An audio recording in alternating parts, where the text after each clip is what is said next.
Ha! He! Hu! Ha! He! Hu! Ha!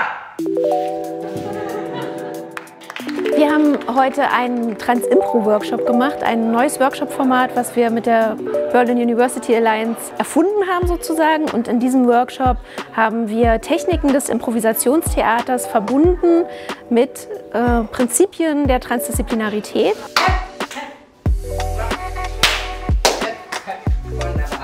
Impro bringt ist eine gute Schlüssel für ein bisschen mehr offen, für sehen von einer neuen Richtung, mit einem neuen Auge, was wir schon kennen vielleicht, aber mit Impro-Theater, du hast nicht die Zeit für eine lange Gedacht machen. So ist gut, wenn du immediat in die Spiels eine Idee kommt in das Moment. Wir haben ein automatisches Bewässerungssystem für das Kiezquartier. Also auf der Bühne war das situationsbezogen und das war sehr spontan und das hat mich zum schnelles Denken gebracht, was ja aufregend war. Das war auch ein Lerneffekt, was ich damit genommen habe. Für mich hat es nochmal gezeigt, wie wichtig es ist, sich selbst zu öffnen über Formate, über das Spielerische, über Interaktionen, sich erst selbst zu öffnen, bevor man sich Themen und auch anderen gegenüber öffnen kann und ja, reinzukommen ins Thema und sich eben darüber auch nochmal neu einem Themengebiet zu widmen und gemeinsam Dinge zu entwickeln. Ich kenne es nur aus dem Theaterbereich, aus dem Kunstbereich und die Verbindung aus Kunst und Wissenschaft gibt es für mein Dafürhalten noch viel zu wenig. Spielplätze 2, Schulen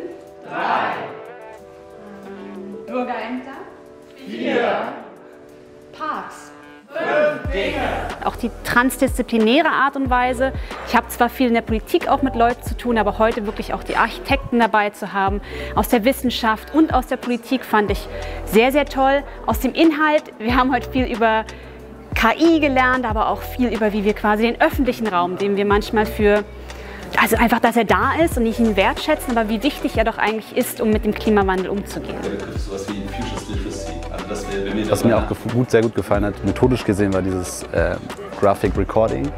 Also die Tatsache, dass es sozusagen die Gedanken visualisiert werden, auch live visualisiert werden, das fand ich sehr spannend.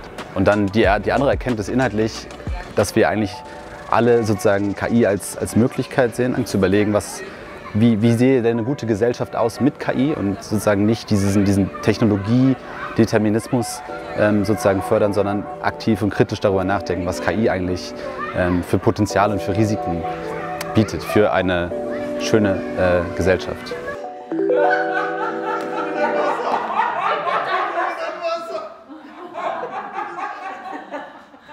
Ich weiß nicht, wie Wasser.